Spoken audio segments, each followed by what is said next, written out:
Hello guys, today's video is all related to study tips for examination. आज 12 to 13 tips मैं बताऊंगी जो आपको आपके स्टडी में बहुत हेल्पफुल रहेगा. First tip is prepare schedule and follow it. सब स्टूडेंट को पता रहता है कि हमें शेड्यूल बनाना चाहिए, टाइम टेबल बनाना चाहिए, लेकिन कितने हैं जो फॉलो कर पाते हैं.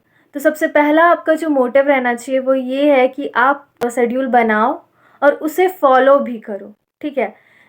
बहुत बार ऐसा होता है, स्टूडेंट्स को बहुत प्रॉब्लम रहता है कि वो तो शेड्यूल बनाते हैं बट एक्चुअली उनका 100% कंप्लीट नहीं हो पाता है शेड्यूल. कोई बात नहीं, जितना हो रहा उतना करो. बहुत सोचते हैं अरे आज तो मेरा सिर्फ इतना ही हुआ, 25% ही शेड्यूल कंप्लीट हुआ. फिर धीरे धीरे करके अरे आज तो मेरा 50% कंप्लीट हुआ. फिर ऐसे करके फिर आप शेड्यूल ही चेंज कर देते हो या तो डीमोटिवेट होके पढ़ना ही छोड़ देते हो.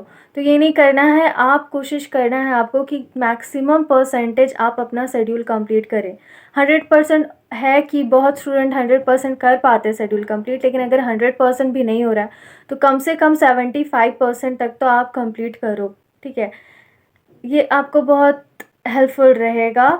शेड्यूल बनाते वक्त अपनी एबिलिटी को माइंड में रख के शेड्यूल बनाना कि आप कितना चैप्टर है जो कंप्लीट कर पाओगे 1 आवर में, या तो अगर आप टाइम के बेसिस पे कर रहे हो तो अपने अकॉर्डिंग करना कि हाँ आपका कितना एबिलिटी है आपकी, आप कितने आवर पढ़ सकते हो, प्रैक्टिकल सब्जेक्ट कितने आवर पढ़ सकते हो, थ्योरी सब्जेक्ट कितने आवर पढ़ सकते हो, उतना आप अपना एबिलिटी देख के बनाना. क्योंकि विदाउट इतना सोचे, विदाउट अपने एबिलिटी या अपने टाइम को ध्यान पे रख के जो स्टूडेंट्स बनाते हैं शेड्यूल, ऑब्वियसली कि फॉलो नहीं ही होगा. ठीक है, तो अपना एबिलिटी को भी ध्यान में रखते शेड्यूल बनाओ और ऐसा शेड्यूल बनाओ जो अटेनेबल हो, जिसको आप कंप्लीट कर सको. ऐसा मत बनाओ जिसको आप कंप्लीट ही ना कर पाओ. Next is organise your study place. एक गुड एंड क्वाइट प्लेस ढूंढो, वहाँ पे स्टडी करो. ठीक है, अपने रूम हो गया या फिर एक सेपरेट डेस्क ले लो, चेयर ले लो और स्टडी करो. और अगर कभी कभी आपको बोर लगे, ऐसा होता है ना कि एक प्लेस में बैठे बैठे बोर लगता है, तो आप अपना प्लेस चेंज कर सकते हो. आप बालकनी शिफ्ट हो सकते हो या फिर टेरेस पे स्टडी कर सकते हो. उससे आपको फ्रेश एयर भी मिलेगा और माइंड भी रिलैक्स होगा और आप आराम से कूल वे में स्टडी कर सकते हो. आपको बोरिंग भी नहीं लगेगा. ठीक है, तो एक प्लेस रखो फिक्स जिसमें आप मैक्सिमम आवर स्टडी करना जहाँ पे. और बाकी अगर कभी बोर लगे या स्टडी करने का मन नहीं करे तो आप अपना प्लेस चेंज कर सकते हो, लेकिन ऐसा प्लेस पे स्टडी करना जहाँ आप अच्छे से स्टडी कर पाओ. Next is turn off the phone. Phone सबसे बड़ा डिस्ट्रैक्शन होता है एक स्टूडेंट की लाइफ में. स्टडी ना करने का सबसे बड़ा वजह होता है फ़ोन. वो फ़ोन में सबसे ज़्यादा टाइम स्पेंड करते हैं और उनके पास टाइम भी कम बचता है अपनी स्टडी को लेके. सो या तो आप अपना फ़ोन ही बंद कर दो या तो साइलेंट मोड पे कर दो, लेकिन अवॉइड फ़ोन. अगर आप पढ़ रहे हो ना, अचानक नोटिफिकेशन आ गया, आपका ध्यान वहीं चला गया, फिर सोचिए कि अरे एक ही तो नोटिफिकेशन है, वो ही देखना है. उसकी वजह से फिर आप कितना टाइम अपने फ़ोन को दोगे ना, आपको भी खुद अंदाज़ा नहीं है. ठीक है, और फिर फ्रेंड्स का कॉल आ गया या रिलेटिव्स का कॉल आ गया तो अब फिर आप उसी में लगे रहोगे और पता नहीं कब तक लगे रहोगे. कॉल में तो किसी का पता नहीं चलता है. तो पढ़ रहे हो तब फ़ोन ऑफ कर दो. कॉल आए बाद में कॉल कर लेना जब आपका फ्री टाइम हो, लेकिन जिस टाइम स्टडी कर रहे हो उस टाइम सिर्फ और सिर्फ आपका फोकस स्टडी पे ही रहना चाहिए. ये सब टिप्स ना सबको को पता रहता है लेकिन कोई फॉलो नहीं करता, लेकिन आपको इसको फॉलो ही करना है. ठीक है, ये सारे टिप्स सबको पता है कि हाँ ये करना चाहिए बट करता कोई नहीं. बट आपको करना है क्योंकि आपको अपने एग्ज़ाम्स क्लियर करने हैं. ठीक है, तो आपको ये फॉलो करना ही होगा. And the next tip is take notes while studying. Notes improve learning, helps you in revision and helps you to sustain more. आप ये देखोगे कि अगर आप नोट से रिवाइज करते हो ना तो कम टाइम लगता है. जितना बुक से रिवाइज करने में टाइम लगता है उससे कम टाइम लगता है हमें नोट से रिवाइज करने में.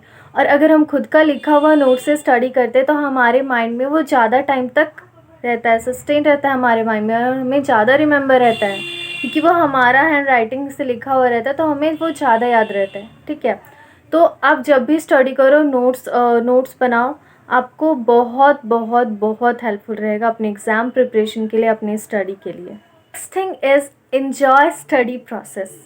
आपको अपना स्टडी करने का प्रोसेस को एंजॉय करना। हम जो भी पढ़ते हैं हमें सारा कुछ याद क्यों नहीं रहता है, लेकिन अगर हम कोई मूवी देखते हैं उसमें क्या सीन है, क्या डायलॉग है, कोई सॉन्ग सुनते हैं उस सॉन्ग का पूरा लाइन याद रहता है, उसका बेस्ट बेस्ट लाइन भी याद रहता है कि हाँ ये सॉन्ग का बेस्ट लाइन ये है, तो हमें ये क्यों नहीं याद रहता कि हम क्या पढ़ रहे हैं? क्योंकि हम जब सॉन्ग सुनते हैं ना या मूवी देखते हैं हम पूरा एंजॉय करके देखते हैं, हमें ज़रा सा भी बोरिंग नहीं लगता, हम पूरे आराम से उस चीज़ को मज़े में करते हैं, मज़े में मूवी देखते हैं या मज़े में सॉन्ग सुनते हैं। हमें सब कुछ कैसे याद रह जाता है सॉन्ग का और मूवी का, जैसे कि रिसेंटली एक सॉन्ग है किस्मत, तो उसमें याद रहता है कि जो कल मेरी किस्मत थी वो आज किसी और की किस्मत है, या फिर मेरे प्यार का भी प्यार है कोई। तो ये सब लाइन हमें हमेशा याद रहता है और ये भी याद रहता है कि हाँ ये सॉन्ग का बेस्ट लाइन ये है। बट हमें स्टडी किया था वही याद नहीं रहता। तो सबसे बड़ा यही प्रॉब्लम है कि हम स्टडी को एंजॉय नहीं करते। हमें उसे एंजॉय करके पढ़ना है कि चलो अभी मुझे नोट्स बनाने हैं या अभी मुझे अपना रिवीजन करना है, तो जस्ट एंजॉय द प्रोसेस। जब आप रिवाइज़ कर रहे हो तो आप उससे मस्ती में करो कि अरे हम रिवाइज़ करें ये वो, और आप उस चीज़ मतलब स्टडी को आप बोरिंग समझ के मत करो। जब भी आप बोरिंग समझ के करोगे ना आप कभी नहीं करोगे। आपको मज़ा आए ऐसा आप स्टडी करो। आपको प्यार करना है अपनी बुक से, अपनी नोट से, अपने पेन से, ठीक है। और मैं तो अपने कैलकुलेटर से बहुत प्यार करती हूँ। अगर मुझे मेरा फ़ोन याद रहता कि मैंने फ़ोन ठीक से रखा कि नहीं, तो मुझे ये भी याद रहता कि मैंने कैलकुलेटर सही प्लेस में रखा है या नहीं, ऐसी जगह तो नहीं रख दिया कि वो गिर जाए, या मैंने बुक तो ठीक से नहीं रखा। मेरे बुक को कोई इधर उधर रहता है ना तो घर में लड़ाई हो जाती है। मैं अपनी चीज़ों के लिए लड़ाई जितना नहीं करती हूँ तो बुक के लिए तो मेरा हो ही जाता है कि अरे मेरा बुक किसने किधर रख दिया, मेरा पेन किसने रख दिया। अपने बुक अपने कॉपी से प्यार करो, ठीक है। और जब उससे तुम प्यार करोगे ना, तुमको खुद ही मन करेगा कि उसे पढ़ो, तुम उसे खोलो, उसे देखो। लेकिन अगर मुझे तुम बोरिंग समझ के करोगे तो वो तुम्हें कभी भी नहीं, तुम्हें खोलने ही मन नहीं करेगा, देखने ही मन नहीं करेगा। तो जब तक वो दिल से, मन से मोटिवेशन नहीं मिलती या मन से तुमको स्टडी करने मन नहीं करता तो तुम नहीं कर पाओगे। Just enjoy the study process. अगर प्रैक्टिकल सॉल्व कर रहे हो तो अगर आपका माइंड ज़्यादा डाइवर्ट नहीं होता है तो सॉन्ग सुन सुन के सॉल्व करो या कोई रिदम सुन सुन के सॉल्व करो। अगर कोई थ्योरी स्टडी कर रहे हो तो उसको आप अपना कोई मूवी या कोई सॉन्ग से रिलेट करके स्टडी करो। तो कंसेप्ट समझना है तो वैसा कंसेप्ट समझो, कोई मूवी को एग्जांपल लेके समझो या अपनी रियल लाइफ के कुछ सिचुएशन से एग्जांपल लेके समझो। Just enjoy it. और उसको जो भी आपने स्टडी किया है वो आप एनवायरनमेंट में नोटिस करने का कोशिश करो कि हाँ ऐसा ऐसा होता है। लाइक लॉ पढ़े कोई तो हाँ ये रियल में होता है, ये सेक्शन अगर कोई वायलेट करता है तो ये लागू होता है, मतलब ये पनिशमेंट मिलता है। बहुत पता है कि मतलब ये कोई चीज़ करेगा तो ये होगा, तो एक्चुअली वो होता है। और हमें वैसा कंपनी को फॉर्म करना है तो क्या क्या प्रोसेस फॉलो होता है तो रियल में होता है। देखो वो कंपनी ने ये प्रोसेस फॉलो किया है या नहीं, या तुम्हारे कोई अंकल या तुम्हारे डैड या कोई भी अगर कोई कंपनी फॉर्म करना चाहते तो वो ये कर रहे हैं कि नहीं। लाइक ये ऐसे ऐसे एग्जाम्पल रिलेट करो ना तो आपको अपना स्टडी बहुत इंटरेस्टिंग लगेगा। So enjoy it guys and धूम मचा दो। And the next step is use graphs, diagrams, charts, sticky notes. ये सब ना बहुत सारे इन्फॉर्मेशन को एक छोटा सा वे पे हमें समझा सकते हैं, ठीक है। हम लोग को एक आई व्यू मिल जाता है सारा इन्फॉर्मेशन का, लेंदी टॉपिक का भी एक आई व्यू मिल जाता है। तो हमें इजी वे में और अच्छे से लर्निंग हो सकता है। तो आप कोशिश करो कि जितना आप चैप्टर पढ़ रहे हो, जो भी टॉपिक पढ़ रहे हो, उसका आप छोटा छोटा नोट्स बनाओ, स्टिकी नोट्स में लिखो, उसे पेस्ट करो, या फिर आप चार्ट्स के फॉर्म में उसे सारा डिस्प्ले करो कि आपने जो जो कंसेप्ट पढ़ा उसे चार्ट्स के फॉर्म में या डायग्राम के फॉर्म में डिस्प्ले करो। और अभी हमारा सीए में तो इतना ज़्यादा सिलेबस रहता ही है कि हम अगर जितना चार्ट्स और जितना डायग्राम्स, जितना स्टिकी नोट्स यूज़ करें हमारे लिए उतना ही बेनिफिट होगा। तो ये सब टेक्निक अपनाओ, अपना स्टडी को ईजी बनाओ और फन बनाओ, तभी आप और अच्छे वे पे वो कर पाओगे। The next thing is take regular breaks. It helps you to prevent study fatigue and prove your focus. अगर आप टाइम टू टाइम ब्रेक लोगे तो आपका जो स्टडी करते वक्त जो थकान है वो दूर हो सकता है। आप कोशिश करना कि आप लंबे समय तक एक ही प्लेस में ना बैठो, थोड़ा ब्रेक ले लो 5-10 मिनट, उससे आपका माइंड भी फ्रेश रहेगा, फिर आप अपना न्यू स्टडी भी फ्रेश कर ले। आपका माइंड फ्रेश नहीं है, आप बोर हो गए हो कंटिन्यूसली बहुत आवर स्टडी करके और आप ब्रेक ही नहीं ले रहे हो, तो आपके ये स्टडी आपका उतना इफेक्टिव नहीं होगा। So try to take breaks. And the next step is do yoga and meditation. ये सब सेकेंडरी होता है, बट ये आपको बहुत बेनिफिशियल रहता है अपनी स्टडी के लिए। और सीए में ऐसा होता है कि बहुत कोई को बहुत स्ट्रेस रहता है या इतने सारे सिलेबस रहते हैं कि उससे आपको दिमाग में रखने में बहुत दिक्कत होता है। हम भूल जाते हैं बार बार, 3-4 बार भी कोई टॉपिक पढ़ो ना, वो अगर बहुत दिन बाद याद करो तो वो याद नहीं होता, क्योंकि हाँ इतने सारे सब्जेक्ट, इतने सारे टॉपिक्स, ऑफकोर्स आपको ये प्रॉब्लम होगी ही। तो ये प्रॉब्लम का बेस्ट सॉल्यूशन है do yoga and meditation. Yoga boost memory, improves our concentration and increase attention time and also make our mind sharp। Yoga हमारे माइंड के लिए बहुत हेल्पफुल होता है और हमारे स्टडी के लिए भी। जितना हमारा कंसंट्रेशन इम्प्रूव होगा, जितना हमारा माइंड का शार्पनेस इम्प्रूव होगा, जितना हमारा मेमोरी पावर इम्प्रूव होगा, उतना अच्छा बेटर हम अपने एग्जाम में इनपुट दे पाए। One of the yoga to improve concentration is Natrang आसना।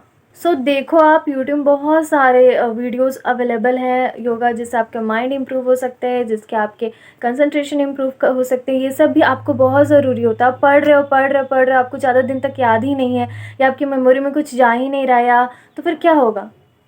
तो आप ये सब टिप्स अप्लाई करो, ये आपको बहुत बहुत बेनिफिशियल होगा आपके स्टडी के लिए और आपकी हेल्थ के लिए तो होगा ही। हेल्थ तो प्राइमरी वो तो होगा ही, लेकिन आपको स्टडी के लिए बहुत हेल्पफुल होगा। और मेडिटेशन आपको डबल बेनिफिट देगा। And the next step is group study. सबको को पता है ग्रुप स्टडी करना चाहिए, लेकिन हाँ स्टूडेंट्स करते भी हैं लेकिन वो बहुत मिस्टेक करते हैं। तो गाइस ग्रुप स्टडी करो, वो आपको जल्दी लर्न करने में हेल्प करता है। And second, it helps you to eliminate procrastination, जो कि आजकल स्टूडेंट का सबसे फेवरेट है। प्रोक्रेस्टिनेशन, आज नहीं कल करेंगे, कल नहीं परसों करेंगे, परसों नहीं नरसों करेंगे एंड सो ऑन। इस चीज़ को एलिमिनेट करने में ग्रुप स्टडी हेल्प करता है, वो है प्रोक्रेस्टिनेशन। आप अकेले हो तो ठीक है, आप नहीं पढ़ रहे हो चलेगा, बट अगर आप अपनी कोई फ्रेंड के साथ पढ़ रहे हो तो आपको पढ़ना ही पड़ेगा। वो आपको बोलेगा कि चलो पढ़ो, हमने तो पढ़ना था। लेकिन हाँ ये बात ज़रूर याद रखना कि ग्रुप स्टडी के मेरिट्स होते हैं, बहुत मेरिट होता है। आपको टॉपिक क्लियरली अंडरस्टैंड होगा, आप अपने दोस्त से समझोगे तो आपको और ज़्यादा अच्छे से समझ में आएगा, आप ज़्यादा बेटर वे पे अपना प्रिपेयर कर पाओगे, आप प्रोक्रेस्टिनेशन नहीं करोगे। बट इसका डिसएडवांटेज ये भी है कि आप अगर दोस्त सब मिल गए, आप पढ़ ही नहीं रहे, आप मस्ती कर रहे हो, मूवी देख रहे हो या फिर टॉपिक डिस्कस कर रहे हो। गर्ल्स का होता है ना, कुछ टॉपिक अचानक याद आए तो वो डिस्कस कर रहे हैं, फिर 1 मिनट का टॉपिक से स्टार्ट हुआ बात 1 घंटा चल जाता है, फिर पढ़ाई 1 घंटा तक होता ही नहीं। तो ये सब क्या आपको माइंड में रखना है कि ऐसे फ्रेंड्स से ग्रुप स्टडी करो जो आपके लेवल के हों या आपसे तेज हो, या वो स्टूडेंट जो टाइम पास नहीं करते हो, वो स्टूडेंट्स आप ग्रुप स्टडी करो जो हाँ स्टडी को इम्पोर्टेंस देते हैं और वो समझते हैं कि हाँ उन्हें एग्ज़ाम में अच्छा मार्क्स लाना है या एग्ज़ाम क्लियर करना है। उन स्टूडेंट से स्टडी करो, उन स्टूडेंट से नहीं जो कि कैजुअल लेते हैं कि अरे हो जाएगा, या फिर स्टडी नहीं करते हैं और फिर सोचते हैं कि नेक्स्ट अटैम्प्ट भी दे सकते हैं, कभी भी कितना भी फेल हो चलेगा। वैसे स्टूडेंट्स के साथ आप मत ग्रुप स्टडी करना, वैसे स्टूडेंट के साथ करना जो स्टडी को लेके बहुत फोकस्ड है या स्टडी करता हो, चाहे वो आपसे कम भी तेज, आप कर लो उसके साथ ग्रुप स्टडी। लेकिन उसके साथ मत करना जो कि अपनी पढ़ाई को लेके कभी भी सीरियस नहीं है, क्योंकि वो खुद तो बर्बाद होगा ही, आप साथ साथ में आपको भी बर्बाद होगा। और ये सब चीज़ में ना, स्टडी और करियर में दोस्ती की वजह से अपना करियर बर्बाद नहीं करना चाहिए। हाँ फ्रेंड है वो ठीक है अपनी जगह, लेकिन आप उसको अगर ग्रुप स्टडी में लोगे और आपका स्टडी अफेक्ट होगा तो प्लीज़ उसको मना ही कर दो। क्योंकि कोई रिज़ल्ट दिन आपका रिज़ल्ट पूछेगा, ये नहीं पूछेगा कि किस वजह से आपका क्लियर नहीं हुआ, पूछेगा कि आपका रिज़ल्ट क्या है। और फेल हुए तो ये नहीं कहेगा कि आपने स्टडी की थी या आपने मेहनत किया था, वो नहीं दिखेगा, कहेगा कि अरे ये तो टाइम ही पास करता होगा, स्टडी में ध्यान ही नहीं देता होगा, इसलिए ऐसा हो। तो अपना फ्रेंड्स जिसके साथ आप स्टडी करोगे उसे बहुत अच्छे से सोच समझ के चूज़ करना। Next tip is gate enough sleep. बहुत सारे स्टूडेंट बोलेंगे ये क्या बता रहे हो दी, बट एक्चुअली ये सही बात है। आप सिर्फ स्टडी करते वक्त सिर्फ ये नहीं सोच सकते कि हम कैसे अच्छे से स्टडी करेंगे, अब बहुत सारे सेकेंडरी चीज़ें भी हैं जो आपको सोचना पड़ेगा। अगर आप अच्छे से सोओगे तो आपको मतलब आप बहुत कम चांसेस है कि आप बीमार पड़ोगे और आपका माइंड बहुत क्लियर होगा, जो आपको स्टडी करने में बहुत हेल्पफुल होगा। और अगर आप बहुत कम बीमार पड़ोगे तो ऑब्वियसली कि आपके पास अच्छा टाइम रहेगा कि आप स्टडी करो। अगर आप अच्छे से स्लीप नहीं लोगे तो ऑब्वियस चांस है कि आप बहुत ज़्यादा बीमार पड़ोगे। ऑब्वियस सी बात है कि अगर आप बहुत ज़्यादा बीमार पड़ोगे तो आप अच्छे से स्टडी कैसे कर पाओगे। फीवर में तो कोई स्टडी नहीं, ऐसे नॉर्मल तो कोई स्टडी कर पाता नहीं उतना, और अगर फीवर है तो और ही मिल जाएगा एक्सक्यूज़ कि हाँ हाँ मुझे फ़ीवर है, मैं स्टडी नहीं कर सकता। तो आप अच्छे से अपना स्लीप लें, एंड अगर आप अच्छे से स्लीप नहीं लेते हो तो आपको बहुत सारा प्रॉब्लम हो सकता है, like stroke, heart attack and depression. और depression the biggest thing, depression में आदमी क्या क्या कर जाता है किसी को नहीं पता, बहुत कुछ होता है। एंड सीए में हमारा ऐसा है कि बहुत ऐसा होता है कि हम बहुत पढ़ते हैं, बहुत मेहनत करते हैं, लेकिन क्लियर नहीं होता है। जो भी है ट्राई करते हैं, जो भी वे कि हम कैसे अच्छे से स्टडी करें, पर भी क्लियर नहीं होता, अटैम्प्ट पे अटैम्प्ट दिए जा रहे हैं। फिर ऊपर से रिलेटिव पूछेंगे कि अभी तक सीए ही कर रहे हो, कौन से लेवल पे हो। फ्रेंड्स भी पूछेंगे क्या कर रहे हो। तो आपको लगेगा अपने में आपको सेल्फ डाउट होने लगता है। तो और अगर आप फिर अच्छे से नींद भी नहीं लोगे ना, तो आपको डिप्रेशन होने का भी चांसेस है, जो कि आपके लिए बहुत प्रॉब्लम दे सकता है। So just get enough sleep, ये आपको इनडायरेक्टली आपके स्टडी में बहुत हेल्पफुल रहेगा। And the next thing is take balance diet, it improve your focus, helps you learning, keeps your mental health in a good condition. And the next tip is drink plenty of water. जितना हो सके पानी पियो। ये आपका थकावट दूर करता है एंड आपका ब्रेन का फंक्शंस इम्प्रूव करता है। आपको पता है कि आपका स्टडी ब्रेन से ही रिलेटेड है, आपको सब दिमागी से सोचना है, दिमागी से समझना है, दिमागी से याद करना है। तो एक बहुत अच्छा तरीका है कि आप जितना अपनी बॉडी को हाइड्रेटेड रखोगे उतना आप अच्छा परफॉर्म कर पाओगे। एंड ये मैंने भी नोटिस किया है कि मुझे अगर मैं पढ़ती रहती हूँ तो अचानक मुझे थोड़ा हेडेक होने लगता है या मुझे अच्छा नहीं लगता है। तो जैसे ही मैं वाटर पी लेती हूँ, मैं वाटर ड्रिंक करती हूँ, उसके बाद मुझे थोड़ा अच्छा फ़ील होता है। तो ये मैंने प्रैक्टिकली खुद भी देखा है कि हाँ, मतलब वाटर पीने से, हाइड्रेटेड रहने से आपको एक अच्छा फ़ील होता है और आपका माइंड भी क्लियर होता है और आप एक अपना बहुत अच्छे से आप स्टडी कर सकते हो। सो ये सब सेकेंडरी चीज़ें हैं, बट ये आपको आपका स्टडी में बहुत बेनिफिशियल रहेंगी। सो ये सब आप ज़रूर फॉलो करें। Last but not the list tip is reward yourself.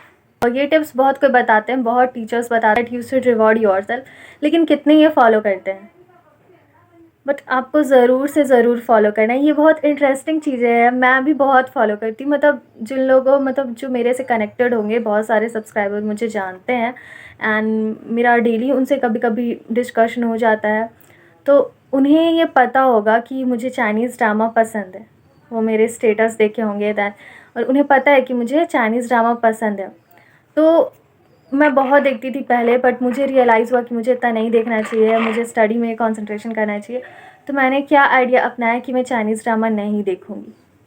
मतलब मैं अपना पूरा टारगेट कंप्लीट होगा, 1 वीक का पूरा टारगेट कंप्लीट होगा तो मैं एक ही एपिसोड देखूँगी, फिर और नेक्स्ट वीक का कंप्लीट होगा तो मैं दूसरा एपिसोड देखूँगी, ऐसा। तो आप भी ये कर सकते हो। या फिर कोई बॉयज़ लोग अधिकतर गेम्स के शौकीन होते हैं, उन्हें पबजी, फ्री फायर, ये एक्सेट्रा गेम खेलना पसंद है।